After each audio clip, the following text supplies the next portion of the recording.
Sa makatuwid, sumasang-ayon ang simbahang Katolika na yung pangalan ng iglesia na itinatag ng ating Panginoong Hesukristo para sa kaligtasan ng kaluluwa ng mga tao, ang pangalan nun Iglesia ni Cristo at hindi Iglesia Katolika, Apostolika Romana na parang jeepney assembled nga.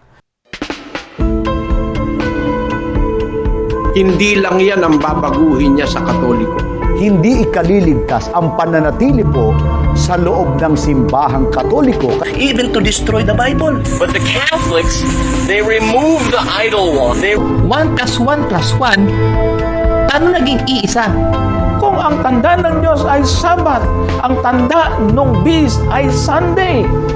Yan ang kahulugan nun, palpak master. Ako po si Kabornok at ako ang inyong taga-Suri. Sa puntong ito ng ating programa, kung hindi ka pa nakasubscribe, pakiclick po ng subscribe button at ang notification bell para updated po tayo sa ating mga susunod na videos. Kaya, let's go at simulan na natin!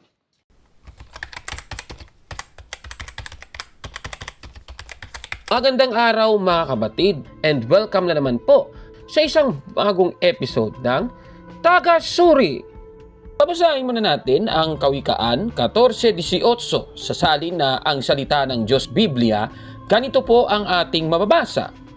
Makikita ang kamangmangan sa taong walang alam, ngunit makikita ang karunungan sa taong nakakaunawa kung ano ang mabuti at masama. Dito po sa ating nabasa, halata pong nakikita ang kamangmangan sa taong walang alam. Klarong-klaro po ng ating nabasa. Ano? Sa ating episode ngayon, tatalakayin natin ito pong paninira ng isang vlogger ng Iglesia ni Cristo ni Manalo, mga kapatid. At ang tinutukoy kong vlogger ay itong si Tinig ng Karunungan na sa YouTube ay meron na po siyang mahigit na 102,000 subscribers. Grabe talaga ito. Tanong, ano ba ang naging pahayag niya tungkol po sa Iglesia Katolika? Eto, panoorin natin siya. Ano nga ba ang pangalan ng iglesyang itinayo ng ating Panginoong Hesukristo? Iglesia Katolika Apostolika Romana ba o Iglesia ni Cristo? Bakit hindi natin pasagutin mismo ang kanilang aklat? Pinamagatang The Papal Encyclicals. Ito po ay aklat Katoliko. Meron po itong Nihil Obstat, John A. Goodwin, Censor Librorum. Meron din siyang Imprimatur. Itong si Francis Cardinal Spellman, Archbishop of New York. Kapag ka po ang isang libro, merong Nihil Obstat, Censor Librorum, Imprimatur, nangangahulugan na ang nilalaman po ng aklat na ito ay hindi tinututulan ng simbahang Katolika maging ng kanilang Santo Papa. Pinayagan ng simbahang Katolika na maipalabas at maipabasa at hindi sila tumututol na alinman sa nilalaman nito nagsasabi talaga ng totoo. Hindi sila tutol doon. Talagang sumasang-ayon sila na kung ano yung nakalagay dito, pwedeng gamitin ni numan. Pwedeng paniwalaan sampalatayanan ni numan. Lalo na syempre nung nasa simbahan. Di po ba? Tungkol sa iglesyang itinayo ng ating Panginoong Hesukristo, ano kaya yung iglesia? Pangalan ng iglesia na yon na kung saan ay itinayo nga ng ating Panginoong Hesukristo. Dito po sa page 153, babasahin ko na sa inyo, ganito po ang sinasabi.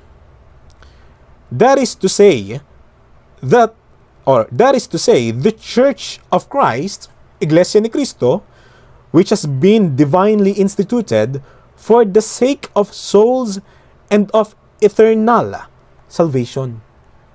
Church of Christ, Iglesia ni Cristo, ay itinatag alang-alang sa mga kaluluwa at walang hanggang kaligtasan. Bakit ba nagtayo ang ating Panginoon Hesukristo ng Iglesia? Hindi ba para sa kaligtasan ng mga tao, sa kapakanan ng kaluluwa ng mga hinirang niya? Sa makatuwid, sumasang-ayon ang simbahang katolika na yung pangalan ng iglesia na itinatag ng ating Panginoong Hesukristo para sa kaligtasan ng kaluluwa ng mga tao, ang pangalan nun Iglesia ni Cristo at hindi Iglesia Katolika Apostolika Romana na parang jeepney assembled nga. Aba, grabe naman talaga itong taong ito. Ayon po sa kanya, ang Iglesia ni Cristo, ang pangalan ng iglesia na itinayo ng ating Panginoong Hesukristo ayon po sa isang aklat katoliko at binatayan niya. Ito ipapakita ko po sa screen ang aklat na kanyang binasa na ang sabi kasi, that is to say, the Church of Christ which has been divinely instituted for the sake of souls and of eternal salvation. Ayan so yan ang kanyang binasa mga kapatid. Tanong, mula sa kanyang binasa, totoo ba ang conclusion niya sa kanyang binasa mga kapatid? Susuriin natin ang aklat na kanyang ginamit mga kapatid. Yung kanyang binasa, ito pong aklat na The Papal Encyclicals in their Historical Context, edited by Anne Fremantle, sa page 153, at yan nga yung kanyang binasa, nakikita nyo po sa screen. That is to say, the Church of Christ, which has been divinely instituted for the sake of souls and of eternal salvation. Tanong mula sa kanyang binasa, anong iglesia kaya ang tinutukoy ng Church of Christ sa aklat na ito? Sige nga, tingnan nga natin. Babalikan natin yung aklat, The Papal Encyclicals in their Historical Context sa page 153 pa rin. At pansinin po dito, ito, babasahin natin kung ano ba yung tinutukoy na Church of Christ. Sabi dito, Venerable brothers, it is surprising that in our time, such a great war is being waged against the Catholic Church. Sandali. Sinasabi sa unang parte na meron pong nagaganap na pambabatikos laban sa Iglesia Katolika. Ngayon, itutuloy natin. Ang sabi, it is from them that the synagogue of Satan, which gathers its troops against the Church of Christ, takes its strength. Dito po sa nabasa naman natin, sinasabi na itong mga naninira sa Iglesia Katolika, kung babasihan po ang nasabing pahayag na ito, ay tumutukoy sa mga mason, mga kapatid, So ang sabi, ang mga troops ng mga mason ay lumalaban sa Iglesia ni Cristo, na ayon po sa unang parte ay tumutukoy sa Iglesia Katolika, mga kababayan. Napakaliwanag po, mga kapatid. Ibig sabihin, mula po sa ating nabasa, ang tinutukoy pala ng Church of Christ sa aklat na ito ay ang Iglesia Katolika, mga kapatid. Katunayan nga, yan ang aral ng Iglesia Katolika na ang nag-iisang Iglesia ni Cristo ay ang Iglesia Katolika Apostolika Romana, mga kababayan. Ayon po sa aral ng Iglesia Katolika, kaya itong sinasabi ng vlogger na ito, ang masasabi ko sa iyo, Busted! Yan! Sinungaling ka talaga, palpak, mga kapatid. Ganun talaga INC, incomplete. Grabe talaga. Ngayon, ano ba ang naging pahayag niya tungkol po sa Iglesia Katolika? Ito, panoorin natin. Ano pa ang patotoo ng librong ito, Aklat Katolika tungkol sa Iglesia ni Cristo? Sa page 39 naman po, ganito sinasabi, whoever he is and whatever he is, he who is not in the Church of Christ is not a Christian. Kaya si Mr. Tamperd, hindi Kristiyano talaga yan. Gusto niya, yung kinaaaniban niya, Iglesia Katolika Apostolika Romana. Pero ang gusto ng kanyang amo, doon kayo sa Iglesia ni Cristo, sapagkat doon kayo makikilalang Kristiyano. Aba, grabe talaga itong paninira niya. Ayon sa kanya, ang nasa labas ng Iglesia ni Cristo daw ay hindi mga Kristiyano ayon sa aklat. Parang pinapalabas niya na sila itong tinutukoy na Iglesia ni Cristo. Grabe naman ito At yung pinagbatayan niya, yung parehong aklat pa rin, na ang sabi kasi, whoever he is and whatever he is, he who is not in the Church of Christ is not a Christian. Diba? So yan ang sabi. Tanong, yung conclusion ba niya ay tama at totoo? Titingnan natin yan, mga kapatid. Muli, susuriin natin ang aklat na kanyang ginamit. Babalikan natin yung aklat na kanyang pinagbatayan, yung The Papal Encyclicals in their historical context. Ngayon naman ay sa page 39 at nakikita nyo po sa screen yung kanyang binasa. Ngayon, yung gagawin natin, itataas po natin at base po sa buong konteksto ang pahayag na binasa nung vlogger ng Tinig ng Karunungan daw ay ito pala ay galing kay Saint Cyprian.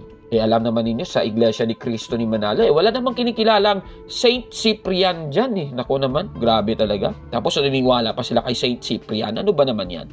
Ngayon, pabasahin natin yung pahayag ni Saint Cyprian. Ito ang kanyang sabi. Originated also in the tales invented by the apostates. Ibig sabihin, may mga apostates. Ano ba yung apostates? Di ba yung mga naninira at nagbabago ng pananaw tungkol sa Iglesia Katolika na ngayon ay nasa labas na ng Iglesia Katolika. Di ba ganun yun? Apostates nga Ngayon, itutuloy natin. The bond of harmony stood firm, and the indivisible sacrament of the Catholic Church continued. Klarong-klaro po.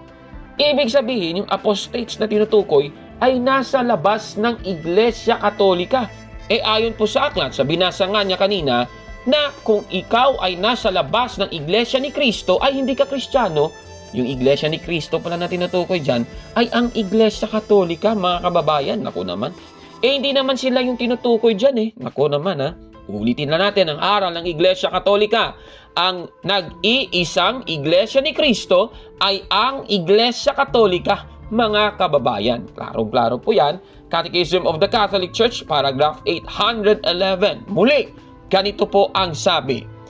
This is the sole Church of Christ, which in the creed we profess to be one, holy, Catholic, and Apostolic.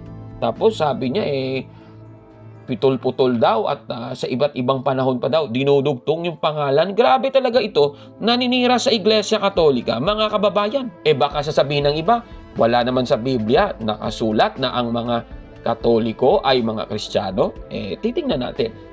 Nasa Biblia ba na ang mga Katoliko ay mga Kristiyano? Babasahin natin ang Roma, Kapitulo 11, versikulo 12 ng salin na Richard Baxter Bible. Ganito po ang ating mababasa. And if the Gentiles have been so great gainers by occasion of the sin and fall of the Jews, how much more when they shall become Christians will they add to the glory and greatness of the Catholic Christian Church?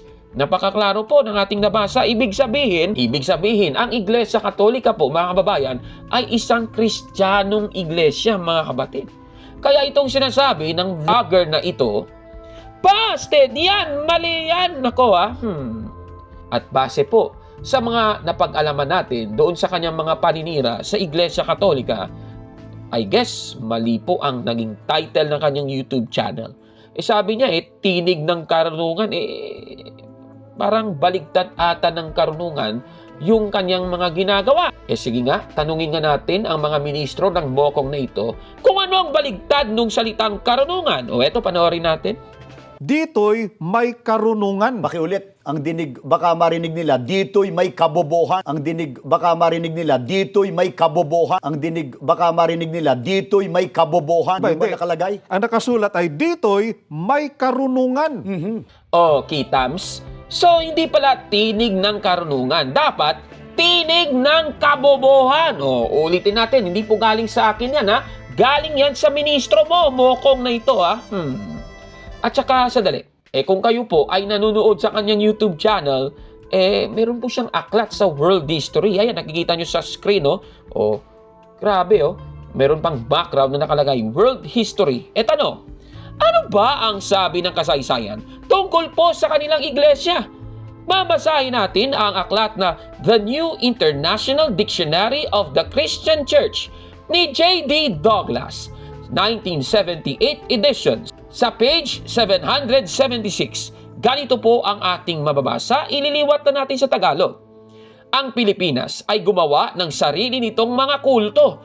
Higit sa lahat, ang Iglesia ni Cristo o Church of Christ na itinatag noong 1914 ni Felix Manalo at nang aangkin ng ilang milyon. Klarong-klaro po ng ating nabasang ito. Una, ang Iglesia ni Cristo na kanyang kinahaniban, kulto daw ayon sa aklat kasaysayan. Pangalawa, ito daw ay itinayo ni Felix Manalo noong 1914, mga kapatid. At kung hindi mo sinasang-ayunan ang karunungang ito base sa aklat kasaysayan, sabi po ng Biblia, tandaan, makikita ang kamangmangan at kabobohan nga, parehas lang naman yon sa taong walang alam, mga kapatid. Naku, kawawa naman itong vlogger na ito na naninira sa Iglesia Katolika. Baka siya na yung susunod kay Cesar Ceneta na dahil sa ating pag-e-expose, ngayon wala na siyang bagong video kasi takot siya kay Caborno kasi talo siya palagi Nako Ano po masasabi ninyo sa ating episode po ngayon? Paki-comment po sa baba, mga kapatid. At kung like mo ang video na ito, paki-smash ng like button at mag-subscribe sa ating YouTube channel, Tagasuri! Kaya, huwag maniwala sa sabi-sabi. Check mo na kung fact nga talaga. Hanggang sa susunod na episode.